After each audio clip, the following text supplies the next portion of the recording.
As I was interviewing Daphne Rice Bruce, we were talking, and all of a sudden she just kind of headed down a different path than where we had been.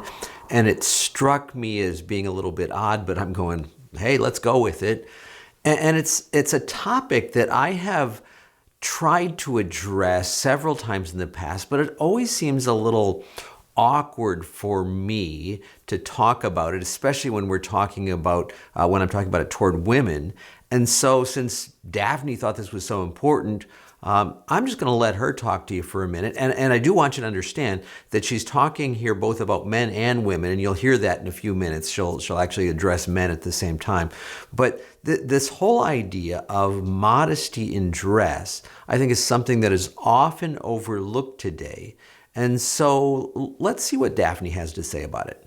All this getting up in the pulpit to do worship with your skinny jeans on and your shirts that stop at the top of your jeans, you give people something to talk about. You give men a reason to say, well, that wasn't appropriate, because 9 times out of 10, they couldn't keep your eyes off you. Because what man can? If you are, even if you're big or small, whatever the size, men are drawn to beauty. And so if you have a situation where you're not putting on a shirt that's long enough or a blazer or what have you to make sure that you're presentable, people say, well, that's sexist. Why should I have to put on all these clothes? Because you don't want to cause your brother to stumble. That's why. You're a worship leader. We're there to see God, not your hips, not how small you've been since you lost 100 pounds. None of those things count right now in this moment. So being women, we have to be so super careful though. I make sure that I'm dressed appropriately. If it's a house that needs stockings, then I'm going to have on stockings. Paul said, look, he said, wherever I am, I'm going to make sure in Rome, I'm going to do like the Romans. So whatever house you go to, if they do jeans and they're okay with jeans, fine, rock your jeans. But make sure you got a shirt that's gonna cover your buns so that the men are not all jacked up behind you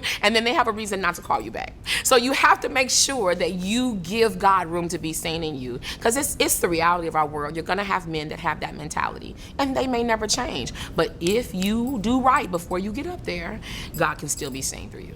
Okay, Daphne, so I understand what you're saying, but why do you think this is such a big deal, and why is it so often overlooked today? There's no training, that you have to be trained. You have to be, my pastor, she trained me. She told me, if you don't get up here without a slip on. And it's sad that we as women have to go through that. But hello, hold on, because men now are rocking skinny jeans. So the last thing we want to see is your print while you up there teaching the word. No, thank you, I can't focus. So I need you to have on a blazer and go up a size in your jeans. We just have to be, people say, well, people are gonna look at you no matter what, but you don't give them something to run with and work with. We cannot cause our brother or sister to stumble. But it really is a matter of training for worship leaders.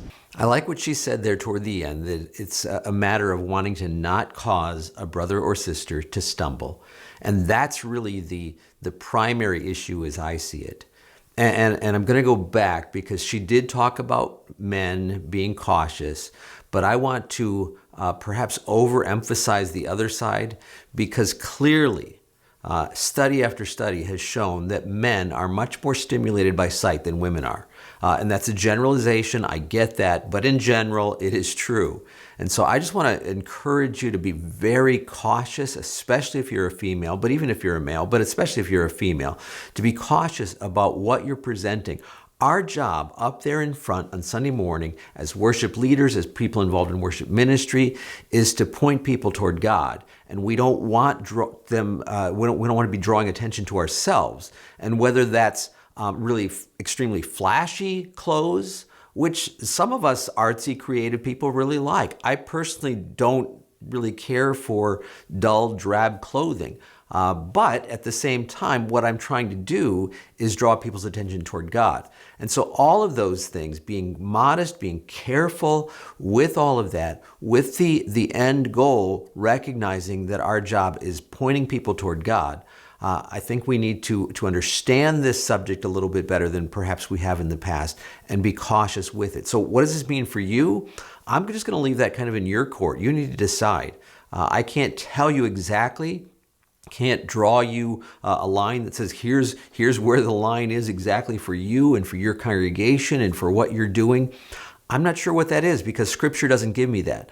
But I will encourage you to be cautious so that we do not cause others to stumble, and that we do fulfill what we're supposed to be doing, and that's pointing people toward Him. Brought to you by myworshipleadingcoach.com. Helping you to be more fully equipped as a worship leader.